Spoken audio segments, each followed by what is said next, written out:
Bom, começando mais um Patercast, aqui é Antônio Garcia. Aqui é Matheus Mello. Aqui é o Felipe Zapalá. Maravilha. Hoje a gente vai falar paternidade na prática, a linha editorial.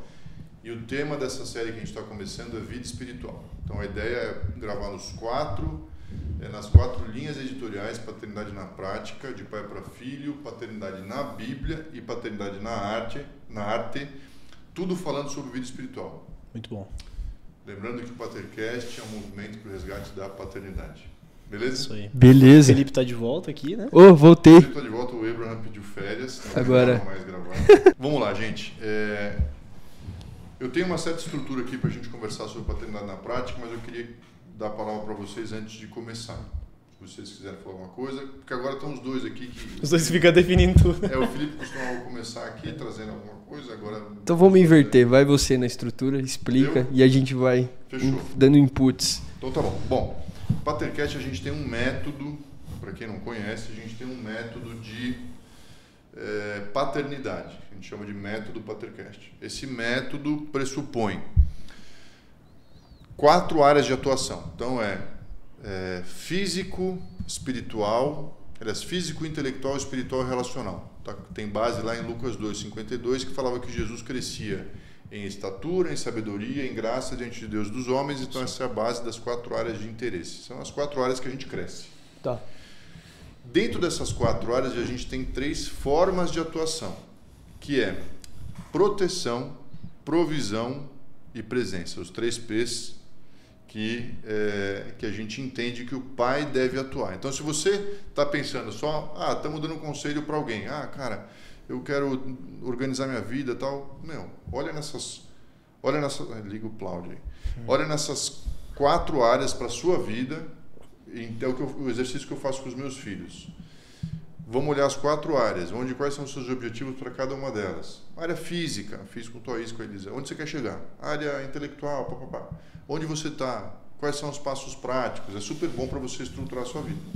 Agora, a gente como pai, isso aqui a gente está falando de paternidade na prática, a gente usa essas 4 áreas também e aí a gente adiciona as 3 formas de atuação, ou seja, como você pode atuar nessas 4 áreas. Hoje a gente vai falar, a estrutura que eu proponho é que a gente fale como você protege, como você provê e como você é presente na área espiritual. Então isso envolve vida espiritual. O que vocês acham? Faz sentido? Faz sentido. Eu já tenho nisso com os filhos. Certo? Como fazer isso com os filhos. Antes da gente entrar, deixa eu perguntar. A gente já teve essa conversa, mas vocês chegaram a aplicar na vida de vocês essas 4 áreas de interesse como um guia para estruturante assim? Muito, Sim. muito. Fez sentido? Sim. Para mim foi bom. Em 2021 eu fiz dividi 2021, todas as áreas da minha vida. Você tinha 10 anos de idade? Não, é uma coisa que eu repito até hoje. Eu fui dividindo a minha vida e eu fui criando um sistema de avaliação para mim mesmo, assim. Então, dentro da área física. Aí eu fui subdividindo em vários pontos. Aí eu terminei aquele ano e falei, minha nota disso tudo foi, exemplo, 100, eu tirei 60. Preciso melhorar. Então, Muito bom. Então realmente é muito bom mesmo pra gente metrificar. A gente podia falar isso de pai para filho. Boa. Porque daí é um pouco de estrutura que ajuda. Inclusive, tem um ponto que esse método não é exaustivo, do tipo, não é o único que dá certo. Que nem método de avaliação de empresa ou tantos métodos. As pessoas, o meu método é o melhor de todos, use o meu método. Eu falo, não. É bom que você tenha método para as coisas. Então a gente propõe um método. Não quer dizer que é o único que funciona, pelo amor de Deus, né? Mas é o que a gente tá vendo que dá certo, né? Tem outros que eu acho que dá certo também, mas, cara, esse é o que a gente entende como sendo bom e que funciona. Ele te dá contexto, né? Você consegue posicionar a tua vida como um ser humano no meio de uma sociedade onde você é avaliado ali por aspectos e você consegue mapear. Eu, pelo menos, principalmente na parte relacional, eu gosto muito de mapear os meus relacionamentos, assim, colocar, principalmente... e mostrar, por exemplo, para minha esposa e explicar, essas são pessoas que eu considero que são chaves na nossa vida e a gente sabe que o esforço necessário para manter essas pessoas é feito de ambas as partes. Então eu acho que isso começa a trazer até um senso estratégico, parece meio estratégica, mas ajuda, né? Porque você sabe a energia que você está gerando ali. Até é bom de viver com... Tirar a palavra método e colocar estratégia. Para você viver um pouco mais de estratégia, entendeu? Sim. Eu vivi completamente largado, caraca, eu não tinha nenhuma estratégia. Era um dia depois do outro. Muito ruim, você não conquista nada, né? Bom, vamos lá. Boa. O que você ia comentar alguma coisa logo depois que eu falei da estrutura? É mais assim, a gente está falando de paternidade na prática, pensando como homens, o pai olhando para a vida dos filhos. Mas até para a gente poder separar um pouco os caminhos, como que vocês veem, e até endereçando a questão da esposa? Porque, por exemplo, vamos supor que você está empenhado em desenvolver tudo isso na vida dos filhos. E de repente a esposa não está alinhada com aquela dinâmica e aquilo eu vejo que às vezes acaba até atrapalhando, né? É um esforço que acaba atrapalhando ali a questão dos filhos, porque o marido não é o pai da esposa, mas ele tem uma certa responsabilidade ou até liderança, sei que às vezes é meio... Eu pensei num exemplo aqui. Pode falar. Gosto. Se vocês acharem muito agressivo, vocês depois cortam isso. Vai. Mas não sei se... É que você é bem jovem, Matheus, mas... Não sei se você já trabalhou, Felipe, tipo com o filho do dono, sabe? Ele está submetido a você, mas você não pode mandar ele embora, entendeu? A esposa é assim. Existe uma certa hierarquia. A gente crê, dentro do ambiente cristão, que existe uma hierarquia que o cabeça é o homem. Mas a esposa não é seu filho, entendeu? Você não tem autonomia sobre ela. Ela tem tanto valor hierárquico quanto você, esse mistério. Então, a forma de ensinar, ou a forma de discipular, a forma de transferir conteúdo, não é igual ao que você faria com um aluno, com um filho, nenhum desses. Tá. Porque você está passando por uma pessoa que está numa posição igual a você. E... Faz sentido? Faz sentido. Muito agressivo. E quando você sente que a esposa está num nível maior? Não, elas sempre estão. Para todas as mulheres ouvindo aqui, você está num nível muito maior que o nosso. Mas, por exemplo, o cara se sente até meio, sei lá, apático e de alguma forma... O meu conselho que eu dou é corre atrás. Uhum. Se você sente que você é menos capaz que a sua esposa, essa menos capacidade, entre aspas, ela decorre de a sua esposa ter ido atrás em algum momento mais do que você. Se você continuar fazendo o que você sempre faz, assistindo futebol, tomando uma cerveja e não fazendo nada, assistindo jornal, você não vai ter mais capacidade que ela, ainda mais na área espiritual. Tá. Então, acho que o esforço do homem, e aí falando sobre, acho que talvez seja até presença e provisão para o homem na área espiritual, se você quer ser uma referência dentro da sua casa, meu amigo, vá estudar. Você tem que ir ler a sua Bíblia, você tem que ler livros cristãos e você tem que orar. Se você não fizer essas coisas, por que você acha que a sua esposa vai te respeitar? Tipo uma pergunta óbvia, entendeu? Por que você vai respeitar? Ah, porque ele é meu marido. Tá bom, vai ser um respeito institucional, entendeu? Se a sua esposa for muito boazinha, ela vai ter um respeito posicional. Mas não vai ser de fundo, entendeu? Não vai ser de conteúdo. Caraca. Bicho, é a realidade. Então você acha que o respeito ele tem essa linha tênue da espiritualidade dentro de casa? Quando a gente vê uma esposa que não respeita o marido, ela tem essa... Cara, sei que é... Estava conversando com a Paula hoje que é um assunto super delicado, mas a gente tem sentido que existe uma falta de respeito, como é que fala, crônica, de esposas para maridos. Assim, meio inexplicável, mas você consegue ver em todos os lugares, todas as casas, isso são raras as que não. O lar brasileiro é assim. Pode ter uma série de causas. Então, uma família muito matriarcal, um catolicismo que tem Maria como um ponto central, tem uma série de explicações que eu não quero nem entrar muito, mas me parece que é um fato um pouco constatável. E eu creio que muito disso é porque os homens, eles querem tirar respeito das esposas em função da posição deles. Só que, meu amigo, isso é o patriarcado, entendeu? Isso é tudo que o feminismo combate. Que é você ter um chefe que é incapaz e que está lá só por causa da posição. Só que aí, toda a mudança social que a gente teve tirou essa relação posicional e agora as pessoas têm que meio que fazer por onde, entendeu? Merecer respeito. E aí quando chega nisso nos homens, a gente percebeu que os homens ficaram tão acostumados a não fazer nada, a não estudar e a ter o respeito não merecido, que quando precisou merecer, eles não mereceram. Caraca.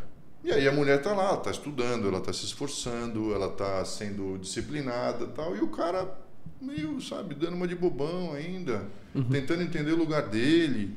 Cara, sabe, man up que a gente fala, sabe? Precisa ser um pouco mais nerd. O pessoal tira sarro de nerd, mas no final das contas, o que a mulher quer é alguém que seja capaz. É forte, é charmoso, isso se sustenta até certo ponto. Mas, assim, principalmente na vida espiritual, cara, não se sustenta, né? Caraca. Se o cara não fizer por onde, a mulher não vai respeitar. E eu não tiro a razão. Que droga eu falei isso, mas é real. O cara quer ser respeitado só porque é homem. Pô, passamos dessa fase, entendeu? Com os filhos a mesma coisa. Eu acho que a mesma coisa, só que é mais sério, né? Porque se você sente que o filho não está te respeitando, ainda mais nessa área espiritual, é mais sério. Porque o filho, assim, a mulher ainda tem muito de crítica, tem todo o contexto social, as amarras e tal. Agora, o filho, ele é puro, ele é, assim, sem polidez.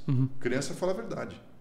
Então, se a criança começa a falar, não, o papai não ora, o papai não é crente, o papai na igreja é de uma forma e em casa é de outra. Caraca.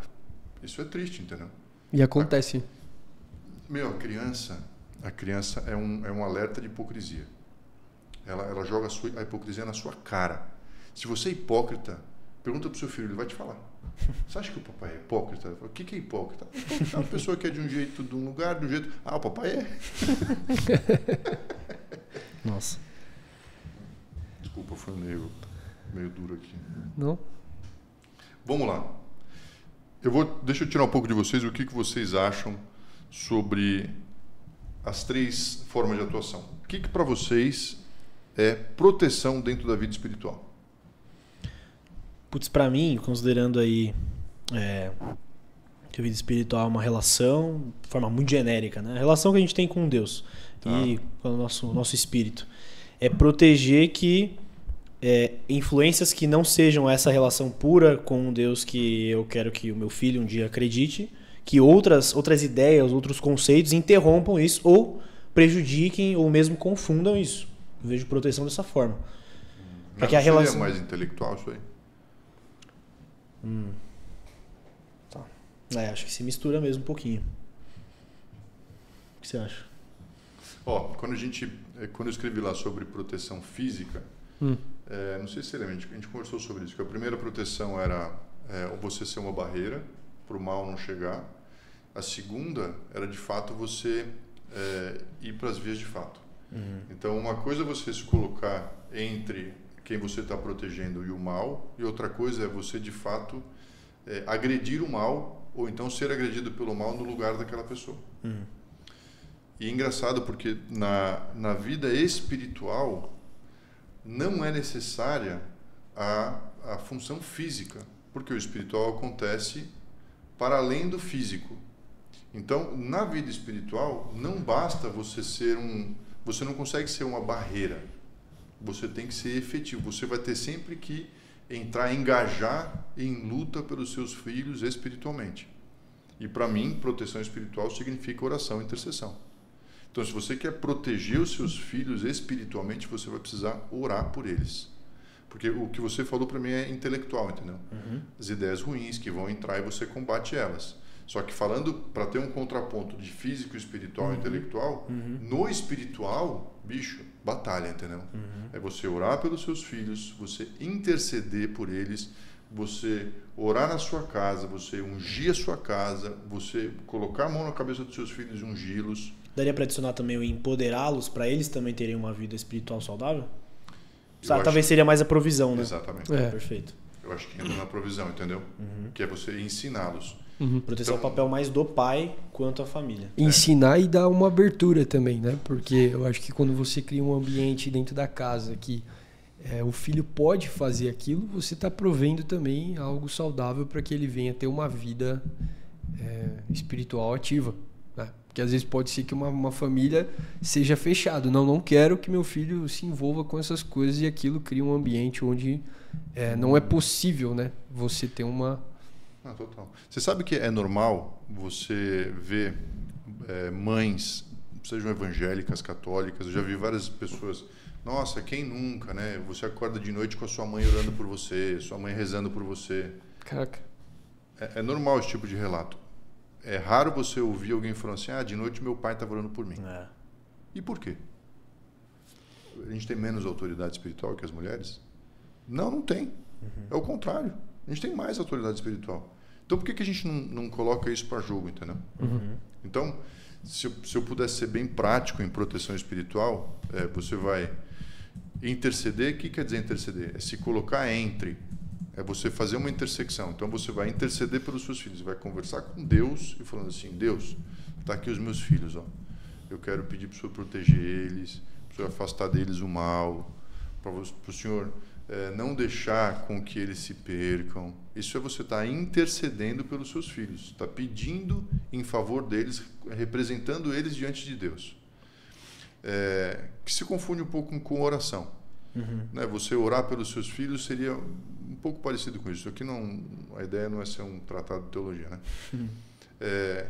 Que mais? Cara, se você tem... não precisa ter óleo, mas vai no quarto dos seus filhos e ora por eles, colocando a mão em cima deles. Sabe? Não só no seu quarto, mas vai lá e põe a mão neles. Assim, Senhor, um senso de proteção muito físico, não? Tô te protegendo aqui, Sim, né? eu estou colocando... Porque, querendo ou não, isso dá uma sensação muito grande de proteção para eles. Caramba. Põe a mão neles, põe a mão na cabeça do seu filho quando ele estiver dormindo. Assim, ora por ele. Senhor, coloca aqui meu filho diante de ti. Cara, quer saber? Pega a mão dele antes de dormir e ora o Pai Nosso com ele. De mãozinha dada, sabe? Uma mãozinha dada. Mão do meu filho, mau caminho. Mas ora com ele, entendeu? Mas leva ele nessa jornada espiritual junto com você, porque ele vai se sentir protegido. Também ensinado, entra na provisão, mas principalmente protegido. E a presença? O que seria a presença espiritual? Cara, eu acho que se confunde um pouco, mas presença espiritual eu vejo como a sua família te vê presente espiritualmente. A sua família sentir que existe atitude espiritual em você. O que vocês acham?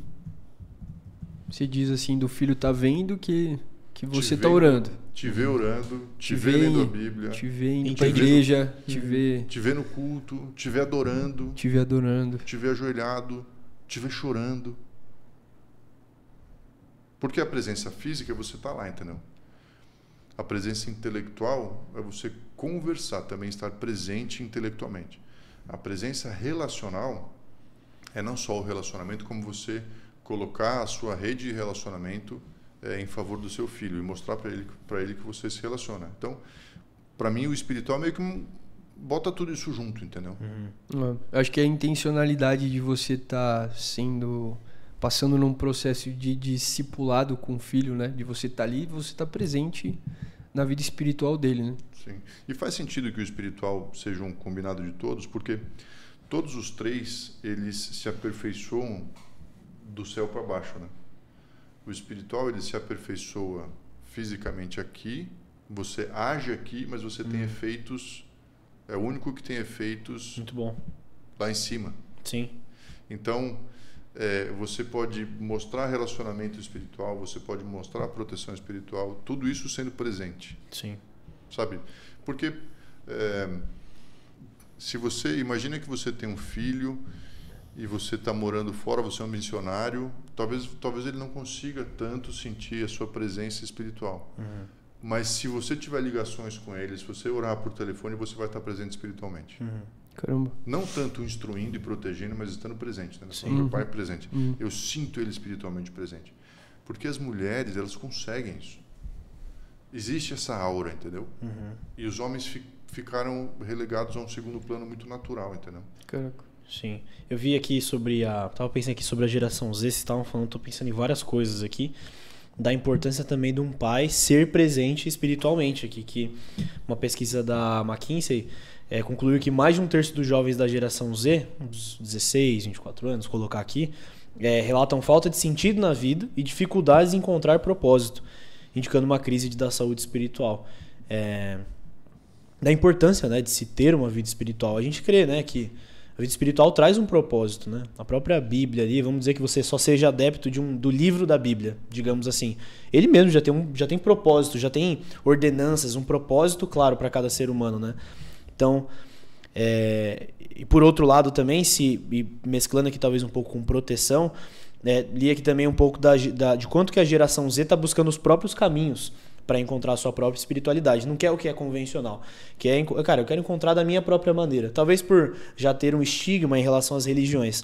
Daí a importância do pai, né? Para guiar, conquistar essa liderança, né? E guiar esse caminho para também não deixar os filhos soltos, né? Sabe que, nesse sentido, a presença espiritual seja tão relevante porque vai trazer um pouco de cultura de espiritualidade. Não é só algo litúrgico que você faz na igreja, mas é algo que faz parte da vida, entendeu? Sim. Então, estar presente espiritualmente às vezes você conversar, filho, isso está difícil, vamos orar sobre isso. É você trazer a fé para o seu dia a dia. Sim. Faz parte. Se não estiver fazendo parte, que é o que a gente estava conversando sobre uma analogia do celular. O celular tem o seu sistema operacional e tem os aplicativos. A fé estrutural está relacionada com o sistema operacional, não com o aplicativo. Não adianta você ter um sistema operacional secularista, ateu, e aí você, hoje eu quero ser cristão, amanhã eu quero ser muçulmano, depois de amanhã eu quero ser nova era, porque faz mais sentido. Cara, isso não é fé. Isso é o que você está colocando para satisfazer o seu anseio de espiritualidade, entendeu? Quando você troca o sistema operacional, isso não dá para, isso não se esconde, entendeu? Isso vai ficar aparente. Por quê? Porque tem aplicativos que não vão mais, você não consegue instalar mais ali. Às vezes você tem que trocar a carcaça, o Android não vai na Apple, o iOS não vai no Samsung. Você vai ter indícios práticos da espiritualidade. Por quê? Porque ela é estruturante para você. Caraca. E é muito louco pensar no Android e pensar no iOS que você está falando, porque parece que quando a gente começa a falar de leis do cristianismo, leis de como funciona, eu tenho a impressão de que o cristianismo é mais parecido com a iOS, porque exclusivo. Ele é mais exclusivo, ao mesmo tempo o Android ele cabe meio que em qualquer coisa, qualquer caminho cabe naquilo, né? Você consegue fazer mais coisas, tem mais acessos, está mais suscetível a mais democrático. Mais democrático. E até falando disso, assim, porque a gente fala de vida espiritual, mas como eu sei que a vida espiritual está saudável da minha casa, dos meus filhos ou não, o que não é uma vida espiritual e às vezes pode ter uma confusão que seja uma vida espiritual, porque a gente pode entrar naquele senso de espiritualidade, né? Eu sou uma pessoa espiritual. Já vi... Então, isso é legal, porque quando pelo menos eu tenho para mim assim, eu não preciso ser uma pessoa espiritual. Eu sou o que sou, entendeu? E a espiritualidade, ou seja, a noção de que existe um mundo espiritual, a noção de que existe bem e mal, a noção de que Deus existe, a noção de que existem anjos e demônios, tudo isso faz parte da minha cosmovisão. Isso está embedded, né? Como é que fala? Isso está embutido em mim. Não dá para tirar. Então, eu não preciso ser um cara que o tempo todo fala assim, com a espiritualidade, um monge, entendeu? Porque não tem a ver com isso, tem a ver com realidade. Sim. Então, se eu estou ouvindo uma música com a minha filha e a música começa a falar de demônio, eu vou falar, filha, tira esse negócio. Ela vai falar, por quê? Eu falei, porque está falando de demônio. Eu falei, mas não pode? Eu falei, não é questão de poder ou não poder, filha, eu não quero, entendeu? Sei lá, você vai atrair uma coisa ruim pra gente, esse negócio. É ruim, tira. E você vê que isso não tem um aspecto de espiritual. Faz parte da minha vida. Tem a ver um pouco com a consequência, né? Porque eu creio que é real. Sim. É igual você falar, eu não falo mais em termos de certo e errado, pecado ou não pecado. Cara, o que é melhor e o que é pior, entendeu? Sim. Eu não vou falar pro meu filho, cara, não transa antes do casamento porque é pecado. Não transa antes do casamento porque vai ser ruim para você. É pecado, pai? É. Se isso for necessário para que ele não faça, beleza. Agora, eu quero dar para o meu filho mais subsídio do que pecado ou não pecado. Tá. Porque se Deus classificou o negócio como pecado, é porque deve ser ruim. Sim. Ele não fez uma lista da cabeça dele, isso aqui vai ser pecado. Não faz mal nenhum, mas vai ser pecado. Sim. Se você tem que caçar, entendeu? Um ponto que aqui eu acho que a gente entra num ponto bem importante, que é uma dúvida bem genuína minha. Beleza. Tenho minha vida espiritual, daqui a alguns anos, tenho uma vida espiritual, sou pai, minha vida está em ordem. E aí o meu filho, ele, sei lá, chega na adolescência e ele fala, tá, não, meu pai tem um estilo de vida dele, minha mãe também, eles estão juntos, eles têm uma vida legal, mas eu não quero isso pra mim. Ainda adolescente, ou seja, ainda sob os meus cuidados. Um dia, se eu passar por isso, qual o conselho? Para não ser impositivo, não ser... Enfim, acho que foi clara a pergunta, né? Mas... Sim, mas isso é engraçado colocar essa hipótese, mas, por outro lado, é igual você falar que você teve um cachorro que a vida inteira ele foi ótimo, aí um dia ele virou e matou você, entendeu? Não acontece isso. É muito difícil que isso aconteça. Vou falar que nunca aconteceu, já deve ter acontecido, né? Vai vir o cara mandar alguém, mensagem, na verdade, alguém estava errado. Mas é muito improvável. O mais provável é que o que você... Exemplo. Que exemplo que você deu. Mandei mal, você acha? Mas é real. O mais provável é que o que você semeou, você vai colher. Então, se você semeou com o seu filho uma vida presente, de pai presente, ensinando, é o que você vai colher. Mas tá bom, vamos dizer que no meio do caminho ele entortou a cabeça. Cara, com 15, 16 anos de idade, tem certas coisas que eu falo, isso aqui é a regra da minha casa, você não vai fazer aqui. Tem certas coisas que o cara vai fazer fora de casa, você não vai ter o que fazer. O que adianta? Espancar? Vai matar o moleque porque ele está fazendo coisas erradas? Não, você vai corrigir,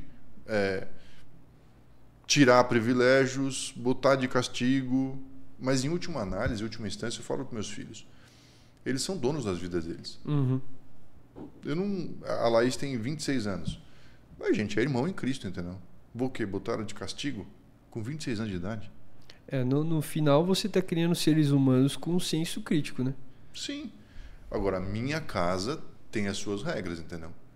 Então, eu espero nunca precisar fazer isso, mas conheço gente que botou filho para fora de casa. Por quê? Porque tem um limite, entendeu? Tem um limite. Falou, essa aqui é a minha casa e você, por mais que eu te ame, você não tem o direito de corromper coisas dentro da minha casa, cara. Aqui você não fica mais. Caraca. Eu não fiz isso, mas eu conheço gente que fez. E esse que fez, quando passou alguns anos, o rapaz voltou e falou assim, obrigado, porque eu precisava de um limite. Caraca. Então, às vezes, é limite, entendeu? Caraca, Deus não botou o ser humano para fora do jardim? E por que botou para fora do jardim? Porque se ficasse dentro do jardim, ia estragar o próprio jardim, com a capacidade que tinha. Não é esse o ponto, entendeu? O ponto é, eu vou te colocar para fora para que você entenda, seja corrigido e você volte. O anseio é sempre pela volta. Mas, cara, é muito... Eu não passei por isso. Eu espero nunca passar. Mas eu consigo visualizar e já conversei com meu filho e falei assim, essa é a minha casa, essas são as minhas regras, você tem que caminhar por essas regras. Se as regras forem absurdas, tudo mais, cabe uma conversa. Mas, em princípio, é a sua casa, entendeu? Não sei se respondeu. Acho que sim. É duro. Tô pensando aqui nas várias situações, até em, por exemplo, talvez pais que não tiveram a oportunidade no sentido de terem a consciência, de não terem implantado desde o início e que talvez hoje tenham essa consciência e olham para o seu filho, para sua filha e, nossa, o que eu faço agora? Numa oração na hora do jantar, não, você vai estar na oração, ponto final, ou não. Você vai para a igreja com a gente? Sim, você vai. Fico pensando nesses dilemas bem práticos, assim, né, que devem enfrentar. Eu já enfrentei algumas coisas parecidas e aí também você precisa ser criativo. Assim, aquele problema é seu, né? Você não pode abandonar o problema. Então, pelo menos em oração, você não vai abandonar o problema. Eu ia falar sobre oração. Acho que é crucial nessa parte. Pode ser que você não consiga fazer coisas no natural, mas no espiritual, você vai conseguir. Eu vou dar um exemplo aqui do Toís, porque já passou algum tempo, mas ele não queria ir para a igreja. Tipo, de jeito nenhum. Tinha um grupo lá de jovens abaixo de 15. Ele não queria ir de jeito nenhum. Cara, aí virou o ano, e ele ia mudar para um outro grupo de jovens. E aí eu conversei com ele e falei assim, cara, me dá 3 meses desse, vai mudar o grupo, vamos lá, 3 meses. Se esforça nesses 3 meses para ver se dá certo. Se não der certo, eu nunca mais peço para você ir. Cara, ele foi e deu certo. Nesses 3 meses deu certo. Mudou os líderes, foram outros líderes, ele se encaixou melhor, eu orei muito por ele, funcionou. Cara, foi uma ideia, entendeu? Podia ter dado errado? Podia, mas deu certo. Então, às vezes, mas também já tem um monte de testemunho de gente que falou, forçou, uma vez foi. Espanou. Deu certo. Tem de espanou e tendo deu certo. Então, não tem uma lógica clara, faz assim que vai dar certo. Tem muito de você ter um coração verdadeiro no que você está fazendo e colocar aquilo em oração. Muito bom. Nossa, eu tenho uma coisa que eu vejo... Tem 2 formas de pensar sobre isso, né? E eu vejo, às vezes, muito o lado crítico de quem não é cristão e o lado crítico de quem é cristão também. Quem não é cristão olha e fala, mas está tudo bem, porque o importante é você encontrar aquilo que te faz bem. E, ao mesmo tempo, você tem... Aí é difícil explicar para quem não é o porquê para o cristão isso é tão importante.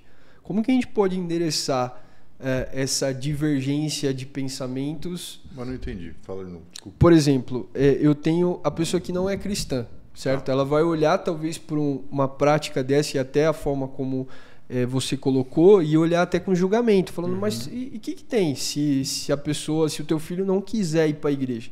Se ele quiser ir para uma outra religião, fazer uma outra coisa, está tudo bem, porque no final ele está sendo espiritual, ele está buscando a Deus através daquilo que faz bem para ele.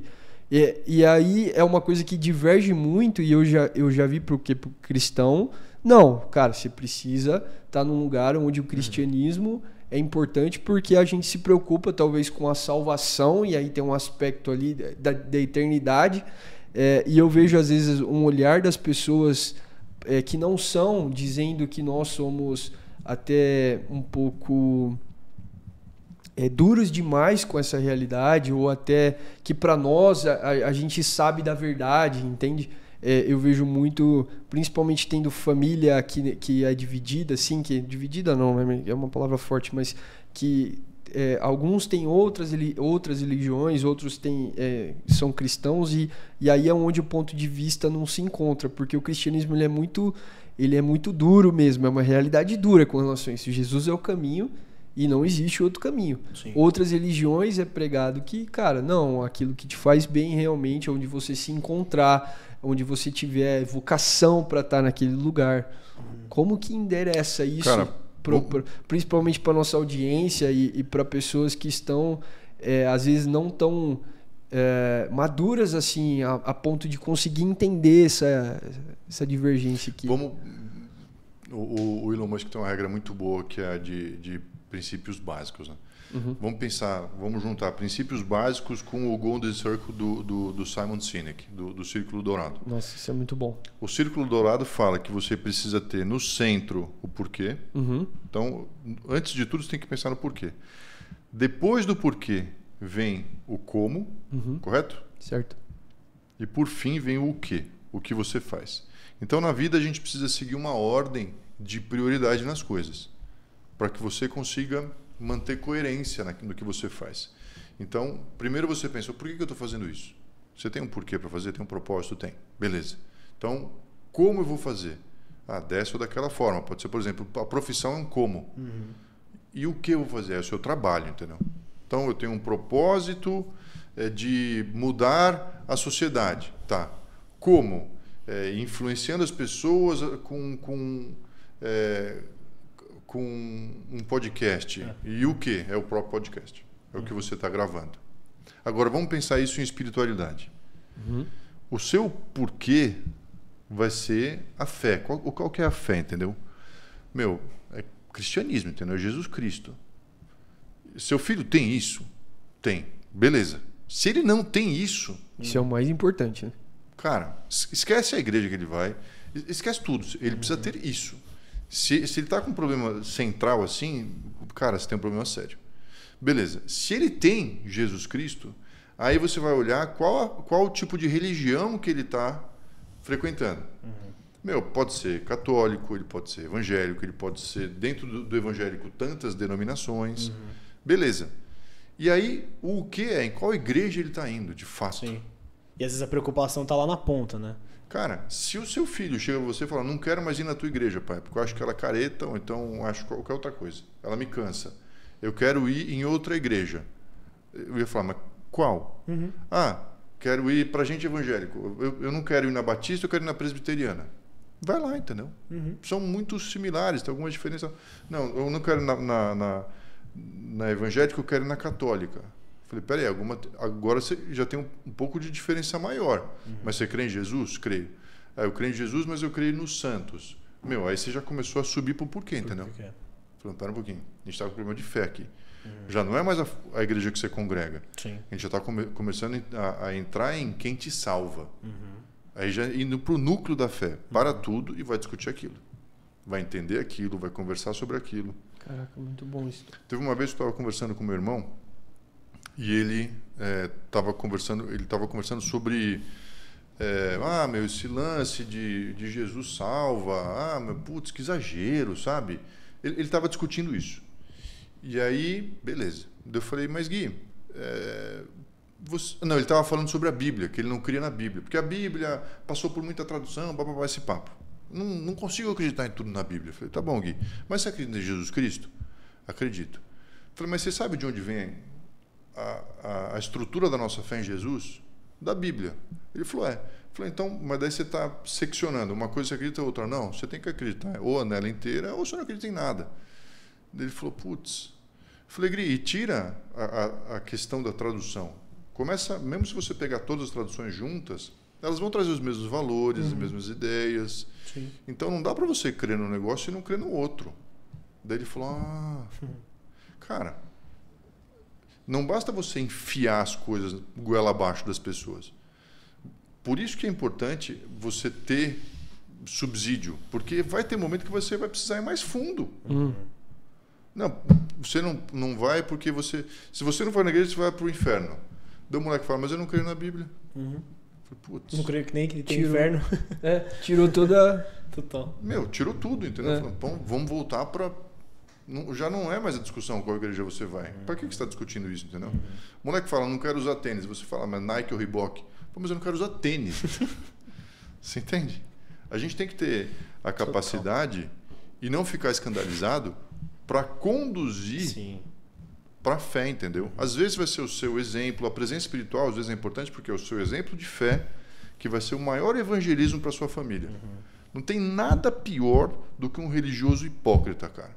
Isso tira as famílias da igreja. Porque eles conectam igreja com hipocrisia. Então, assim, eu não quero isso para mim, entendeu? Eu vou fazer tudo diferente. Daí você vê os moleques no mundo e eles falam, sabe o quê? Falam, pelo menos eu não sou hipócrita. Só, sei que você vai falar, Fê, mas só um ponto que eu tava pensando. Daí também da importância do pai ser um líder, né? Eu vejo isso como... Fico olhando hoje nas às vezes, situações ou pessoas que eu preciso liderar, é o que você faz, né? Eu acho que me parece que tem uma distinção, né? Ser pai é uma coisa, ser líder é outra. Aí os exemplos bons de paternidade que eu tenho são bons líderes, né? Entende o porquê das coisas, né? Enfim, só essa reflexão precisa ser um bom líder, né?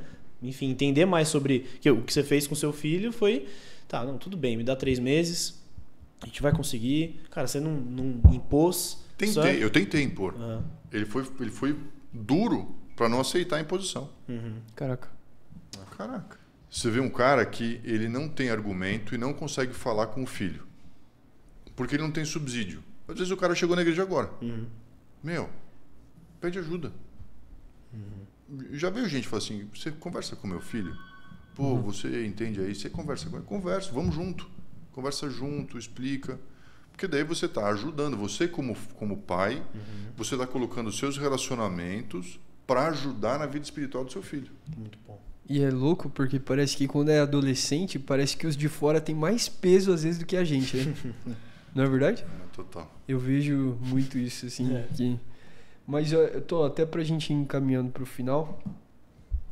Como que, falando de vida espiritual, como que a gente pode deixar de prática para como que um pai pode construir de forma prática mesmo, na semana, a vida espiritual da casa, dos filhos, ter rotina, ser constante. Vou falar uma coisa que me ajudou muito. Tá.